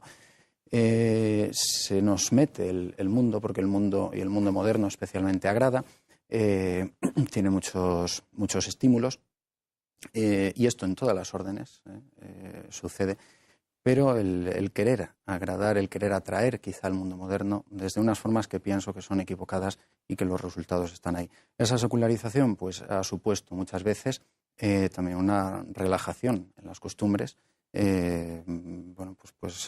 cosas que se podían comentar, hechos ciertos y reales de cómo el mundo... Bueno, hace pocos días teníamos a un religioso que ingresaba en Gran Hermano, el concurso televisivo, ya como apoteosis esperpéntica, digamos, de esta relajación de costumbres, ¿no? Y podría ser un caso aislado, ¿no? Pero el problema pues es que esto sucede, es decir, la entrada, entre otras cosas, en la televisión, muchas veces en las comunidades religiosas, sin medida ninguna, los mismos peligros que hoy mismo se van introduciendo y que todos vamos accediendo a ello, el Internet, etcétera, etcétera, que todo manejado con orden y disciplina, pues muy bien, pero cuando todo se sabe. Ahora, hay unas raíces también filosóficas y teológicas de fondo de esta secularización que proceden de todo el pensamiento de la modernidad, en el sentido en que quiero decir modernidad, y que en parte se expresaron muy bien en lo que fue el concilio pastoral holandés y el catecismo holandés y en todo lo que señaló acerca de la vida religiosa. Cuando uno lee esas conclusiones dice, entiendo por qué ha pasado esto. Creo que esa crisis está ahí. Ahora bien, dentro de las crisis siempre también tiene que haber una puerta a la esperanza. Ver que dentro de comunidades o de órdenes antiguas hay un reflorecimiento, que hay un florecimiento también de nuevas comunidades religiosas y un florecimiento también muy importante de nuevos institutos de vida consagrada y de formas laicales de vida consagrada. Entonces, la crisis yo creo que está ahí, me parece absurdo negarla, pero hay siempre esperanza porque el Espíritu Santo actúa, es decir, siempre hay que pensar que Dios es Señor de la historia y el Espíritu Santo sigue velando por la Iglesia y la santifica continuamente. Carmen, ¿y una laica, cómo ve esta crisis en el sentido negativo y positivo en el que estamos hablando, o esperanzado? ¿Cómo ve esta crisis que afecta a las órdenes y congregaciones religiosas? Bueno, es innegable, ¿no? El dato es innegable. Sí, he de decir que los datos de María son rigurosamente ciertos y consultados además los anuarios eclesiásticos, sí. ¿no? Además de las causas, como una además de las que ha enumerado el Padre Santiago, yo creo que hay vinculación también en la crisis de la vida consagrada con la crisis de la familia. Las vocaciones que van surgiendo ahora o las que no surgen arrastran una falta, una carencia familiar de muy diverso tipo, afectiva. Hay una laguna en la familia que repercute sin duda en la propia vida consagrada. Esto es como los vasos comunicantes, ¿no? Las vocaciones que van surgiendo ahora son más inmaduras, por diverso tipo, ¿no? Pero creo que el tema de la familia es fundamental para resolver una clave, ¿no? Una de las claves para entender la crisis actual. Yo también señalaría en la funcionalización de la vida consagrada. Durante décadas quizá hemos enfatizado el aspecto de la misión, el servicio, como si fuera lo esencial. Cuando lo esencial es otra cosa, y ahí añado otra causa más, es decir, la primacía de la vida interior, porque hay un pasaje en el Evangelio que a mí me encanta de manera especial y es cuando se narra la vocación, cómo el Señor va llamando a cada uno de los apóstoles por nombre, con nombre concreto, pues añade el evangelista, les llamó para que estuvieran con Él. Esa intimidad, ese cuidado y esa primacía de la vida interior se ha sustituido, pues porque es mucho más atractivo, claro, por el servicio, por el darme a los demás, por el apostolado, y eso a la larga pues se ha producido un desgaste y un cansancio espiritual interior que es el que ahora mismo pues casi testimoniamos desde la vida consagrada, ¿no? Entonces yo creo que me parece que la iniciativa de Benedicto XVI de convocar un año dedicado a la fe es dar en el centro de la diana, ¿no? Recuperar la fe, volver a creer en la gracia y volver a creer en ese amor primero al cual tú te has entregado, ¿no? Y eso es cuestión de mucha intimidad con Dios, de mucha vida interior, que no es solo normas y solo ascética y solo humillaciones, tal, sino que hay una intimidad con ese esposo que te enamora cada día. Por citar solo algunos factores, ¿no? La crisis es mucho más compleja, pero creo que hay signos de muchísima esperanza dentro de la Iglesia. Es que yo, en la introducción, en mi preconciliar introducción, fíjate, yo decía que el servicio al hombre es la consecuencia natural, claro, del servicio a Dios. Lo que ocurre es que, efectivamente, yo creo que muchas veces en ese afán de activismo, que es un mal que corrompe a toda nuestra época, seglares, religiosos, consagrados, no consagrados, pero que indudablemente en el consagrado, ese activismo, cuando no se nutre de esa oración, ¿no? de esa práctica, pues de la meditación espiritual, en definitiva del servicio a Dios, ¿no? Sí. Pues claro, al final se deseca, ¿no? De tal manera que lo que es una consecuencia natural se eleva, ¿no? Se eleva sobre lo otro, que es lo que lo nutre, y al final, pues sí, se eleva, pero se agosta, ¿no? Se reseca. Y quizás haya sido un drama, ¿no? En estos últimos tiempos. Seguramente José María lo ve de una forma un poco distinta. Pues sí. Estoy condenado además, a ser así hoy, debe ser. Además. Estoy condenado a ser hoy la voz un poco puntualizadora. No. Vamos, desde mi punto de vista. Vamos a ver. Yo creo que hay crisis y eso es innegable, eso es real. Creo que reducir la crisis a los números, eso no estoy tan de acuerdo, porque creo que hay una transformación numérica que está real, pero si nos preguntamos cuántos católicos practicantes hay en Occidente ahora respecto a 1950, pues seguramente nos encontramos también con porcentajes altísimos de desafección y en ese sentido, digamos que hay una transformación que es real. Es muy posible que también si analizamos la época, sobre todo de la primera mitad del siglo XX, con las grandes riadas de personas que entraban en la vida religiosa, también haya sus ambigüedades en cuanto a, pues otra mentalidad, otro tipo de... Y entonces, ni aquello fuera lo ideal, ni por supuesto sea rechazable, quiero decir. Entonces, habrá que preguntarse qué es lo que está pasando para que de alguna manera esto no atraiga o atraiga menos o implique pues un nivel alto de gente que lo deja, que tampoco es nuevo, pero bueno. Entonces, en ese sentido, digamos que yo creo que hay crisis, no es reducible a los números, aunque los números, hombres, son sintomáticos. Hay un elemento sociológico, como decía el padre Santiago, que es real, o sea, que es que la misma sociedad, de alguna manera, como que cada vez genera dinámicas personales y construcciones personales en las cuales un para siempre, los elementos de renuncia asociados a cualquier opción, pero desde luego de una manera muy concreta en la vida religiosa hay un elemento de renuncia que viene, es como el reverso de la pasión, ¿no? Hay una parte de pasión de que te entregas y que te gusta y que sientes verdaderamente una dedicación y una vocación y una vinculación personal profunda, real, que tiene que ver con una pasión por Dios que implica renuncias. El elemento de renuncia hoy en día pues tampoco es una cosa muy valorada, y la renuncia, cuando implica además dimensiones muy hondas de la vida, pues asusta. Entonces, yo creo que hay por ahí todo ese elemento. Y luego está el tema de que la propia dinámica interior de la vida religiosa pues está cambiando. Está cambiando. Ahora la pregunta es que los cambios que han venido después del concilio la han matado y hay que volver a lo anterior? Es que yo personalmente creo que la crisis, en este sentido, hay que entender que es un tiempo de transformación, como cuando hablamos de la crisis económica o de otras crisis. Es decir, toda crisis supone un momento de zarandeo fuerte. Hay cosas que están cambiando y que de alguna forma es inevitable que estén cambiando. Algunas son problemáticas y otras era necesario que cambiasen. Y en ese sentido todavía, digamos que uno piensa, pues que hay un elemento institucional que lleva mucho tiempo cambiando y que quizá lleva mucho tiempo todavía asentarlo. Yo a veces tengo la sensación de decir, es que la nueva vida religiosa todavía va a ser más distinta de lo que es. O sea, está surgiendo y vamos viendo destellos de cosas nuevas, sin tampoco pretender decir esto es lo que hay, porque la vida religiosa, por su propia historia y su carisma, ha sido distinta. O sea, ha tenido concreciones muy diferentes, con acentos, con espiritualidades, con carismas, o sea, que muy distintos. Pero yo sí diría, creo que es un tiempo en el cual vamos hacia una vida religiosa diferente, nueva. Bueno, y termino.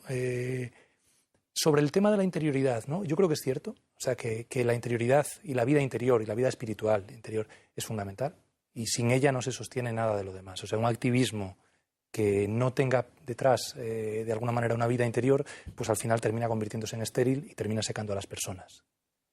Lo cual no me lleva a sospechar de la actividad, lo que me llevaría ni del servicio, que me parece que es una concreción bien real del Evangelio. Lo que lleva a sospechar es de determinadas maneras de entender esto. Pero yo separaría, porque creo que el tema tan peligroso es, por decir un ejemplo, tan peligroso es un activismo sin vida interior como una espiritualidad desencarnada. Tan peligroso es una cosa como la otra. Claro, pero bueno, yo lo que he hecho énfasis es en la conexión. Sí, perfectamente. La conexión, o sea, en eso estamos totalmente de acuerdo, ¿no? En ello porque... En eso estamos totalmente de acuerdo. El mismo estamos totalmente de acuerdo que la vida religiosa, manteniéndose estable en lo esencial, tiene que transformarse, y ahí están los reformadores que a lo largo de la historia ha habido. Lo que pasa es que todas las reformas que ha habido en la vida religiosa han sido reformas para una mayor exigencia, para un mayor acendramiento o purificación.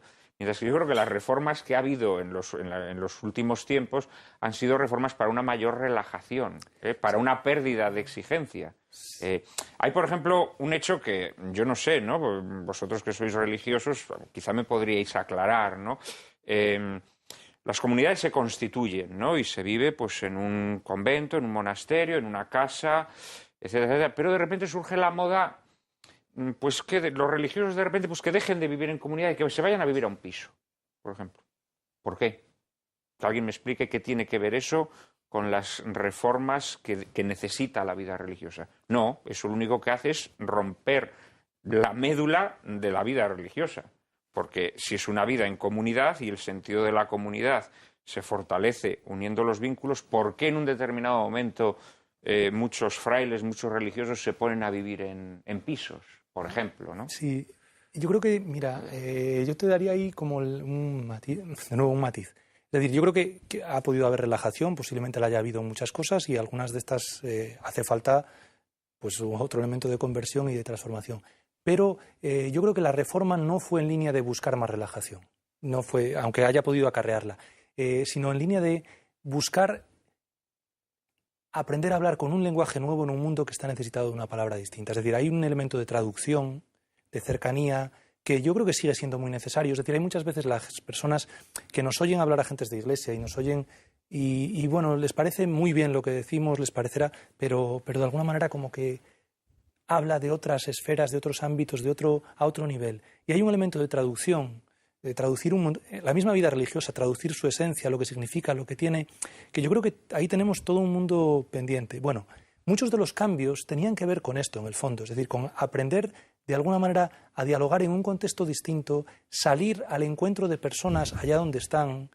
Bueno, que ha habido aciertos y que ha habido desaciertos, seguramente. Yo creo que lo comunitario no lo constituye el convento o el piso, lo constituyen otras cosas. ¿Es posible que hayan venido con los pisos por la disolución de elementos comunitarios? Pues es posible que haya habido. Es posible que convenga...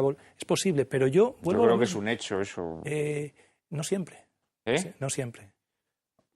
Hombre, pero es que, ya digo, si la vida comunitaria está en el corazón de la vida religiosa de órdenes y congregaciones, no entiendo cómo se puede pensar que lo contrario va a ser bueno. O sea, no se entiende que una persona con vocación religiosa piense que va a hacer mejor en solitario aquello que hacía en común y para lo cual fue creada ese instituto religioso al que él libremente se adhirió. Es una cosa extraña. Juan Manuel, si al hablar por pisos te refieres a alguien que se va a vivir solo a un piso, pues evidentemente se acabó la comunidad, que es distinto a decir una comunidad que vive en un piso, que es distinto. Sí, no, pero la comunidad se trocea. Las comunidades se trocearon para ir a vivir a pisos. Sí, hombre, sí, eso ocurrió. Bueno, yo he vivido en comunidades en pisos. He vivido en comunidades en pisos. Sí, serían comunidades muy reducidas a lo mejor ya, pero lo que es evidente es que esas comunidades se trocearon para ir a vivir a pisos. Allá en los años 60 y 70 eso ocurrió. Esas transformaciones son reales, que son más reducidas, que cambian, que ha habido problemas vinculados a esto. Todo es cierto, pero yo creo que hay que... O sea, en estos temas, y perdóname por decirlo así, pero hay que evitar maximalismos, o sea, todo o nada, porque es que si no al final caemos nosotros mismos en la caricatura interna en la que unos no nos entendemos a otros. O sea, yo creo que no se puede mitificar ni lo bueno ni lo malo de los cambios que ha habido. Hay que aprender de ellos. O sea, ha habido errores, ha habido abusos, ha habido cosas que no han funcionado, ha habido cosas que han funcionado, ha habido cosas que todavía hay que implementar mejor. Entonces yo creo que ahí es donde nos lo jugamos, porque si no terminamos entrando en diálogos de alguna manera de sordos. No, bien, estoy de acuerdo contigo. Y al final también creo que tú has incurrido en un maximalismo puede ser. al contraponer cantidad y calidad. Creo que en el caso concreto de la vida religiosa, cantidad y calidad van unidas. No, yo no he contrapuesto, no he dicho que la vida de ahora sea más calidad. No, has dicho quizá hay menos cantidad, pero a lo mejor se ha mejorado en calidad. No he dicho eso. ¿No lo has dicho con estas palabras? No. Quizá lo has dicho de una forma No, más... perdona, no lo he dicho porque además es que no lo pienso. O sea, he dicho que es que no lo pienso. Entonces, no pienso que haya más calidad ahora. No. Lo que digo es, no hay que asociar que antes, porque fuera más cantidad, eso signifique, sin más, que estuviese estupendo. Es que yo creo que repito, en la vida religiosa cantidad y calidad van unidas. Por ejemplo, un colegio de curas, ¿no?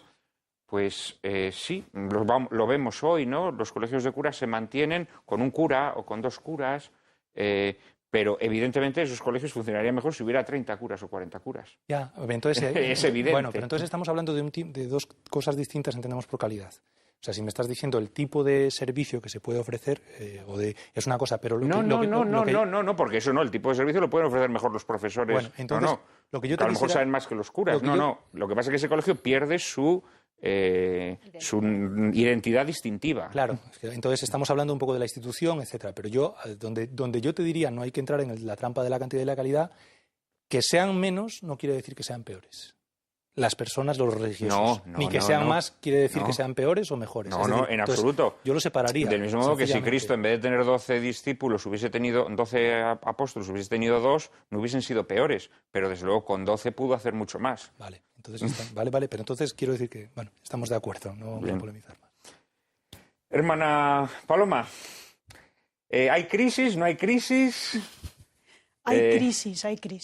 Hay crisis. ¿Las razones de esa crisis? Hay crisis en todas partes. Hay crisis y la crisis es un fenómeno que nos está afectando a todos. Es un fenómeno muy complejo, como bien habéis dicho, y yo estoy de acuerdo en todas las causas que se han expuesto.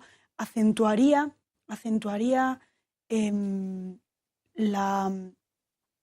la falta de vida interior como una causa esencial, ¿no? En la vida consagrada, la dimensión profética, ¿no?, de un consagrado, pues siempre se ha puesto de realce, ¿no? Como los consagrados en medio del mundo somos como los profetas, ¿no? Y los profetas son los amigos cercanos de Dios que tienen algo que decir.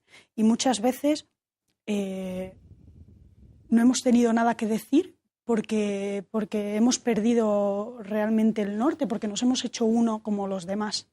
Entonces yo sí que me doy cuenta de eso, ¿no? Para llegar al corazón del mundo, al corazón de las personas, al corazón de tanta gente que está necesitando un sentido, para que nuestro testimonio llegue, tiene que ser un poco relevante, y para eso tiene que estar nuestra vida transida de Dios. Y eso solo lo podemos hacer con una vida espiritual realmente intensa y fuerte, cuidando la vida interior. Yo creo también que hay muchos aspectos positivos en la crisis, ¿no? Igual que en la crisis que se vive en nuestro mundo, hay aspectos positivos en el sentido de que en todas las crisis estamos encontrando cosas buenas para nosotros, para crecer. Los jóvenes están preguntando, los jóvenes buscan, los jóvenes tienen como a flor de piel ese deseo de más, que nosotros tenemos que alcanzar y que tocar, y que invitarles y recordarles cuál es el sentido de la vida, de toda vida, que es amar a Jesucristo en el fondo. Y el deseo más profundo de todo corazón humano es amar a Jesucristo. Y si nuestra vida dice que amamos a Jesucristo y eso nos hace plenamente felices y le da una pasión y una calidad a nuestra vida y un peso específico a nuestra vida que resalta, ¿no? Nuestra vida es si nuestra existencia es una existencia transfigurada, ¿no?, y proyecta una luz sobre los demás, pues ciertamente los demás encontrarán y se preguntarán por su vocación y por su llamada.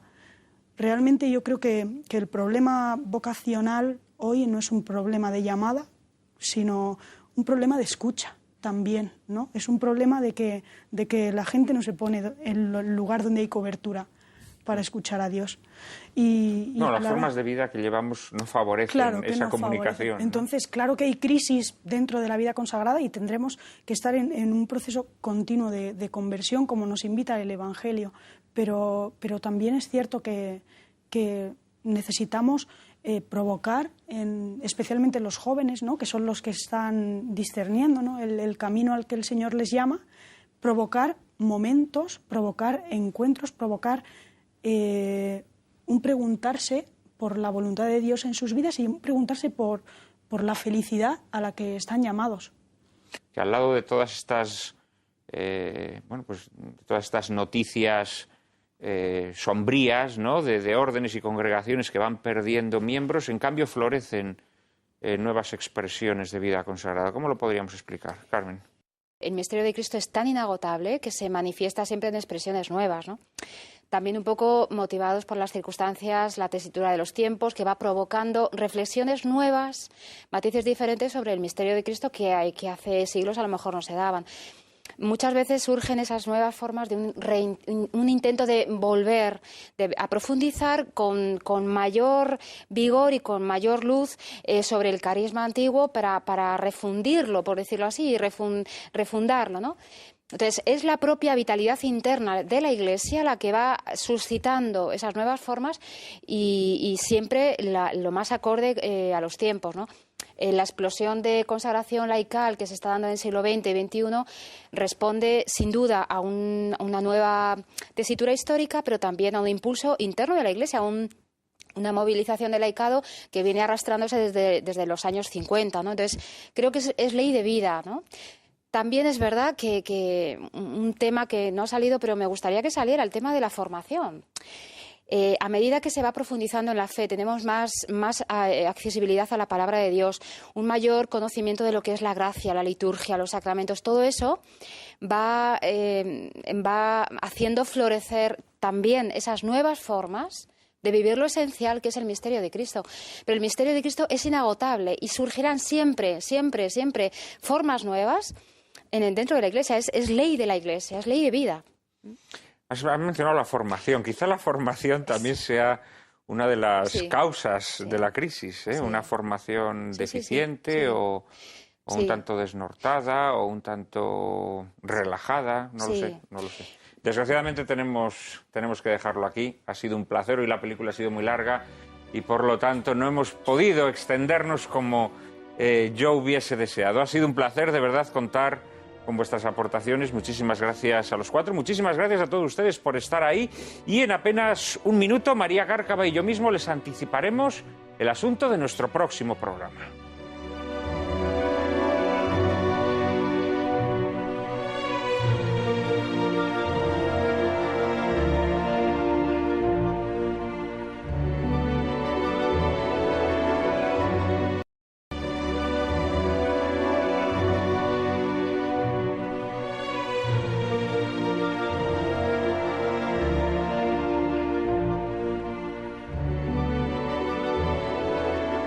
Es una lástima, se nos han quedado muchas cosas en el tintero, pero la película hoy ha sido muy larga y desgraciadamente tenemos que dejarlo aquí. Habrá nuevas oportunidades para hablar, naturalmente que sí, sobre vida consagrada. La semana próxima, en Lágrimas en la lluvia, trataremos de analizar en profundidad las relaciones paterno-filiales, el amor incondicional entre padres e hijos que confiere sentido, estabilidad y trascendencia a la vida. Analizaremos las dificultades que tal vínculo natural atraviesa en una época que agiganta y exacerba los conflictos generacionales y en el que las tensiones y rupturas familiares repercuten extraordinariamente en el equilibrio emocional y afectivo de padres e hijos. Ilustraremos nuestro coloquio con Buenos días, tristeza, un drama dirigido por Otto Preminger, interpretado por Jan Severt, David Niven y Deborah Kerr, en el que asistiremos a las tribulaciones de Cecile, una joven que sufre en carne propia los devaneos y conquistas de su padre viudo. No se la pierdan, ya saben que a partir de ahora no podrán llorar lamentando que la televisión es un desierto de la inteligencia y el buen gusto. Ahora ya pueden refrescarse en el oasis que les brinda Lágrimas en la lluvia. Todos los domingos a las 4 de la tarde, aquí, en Intereconomía Televisión.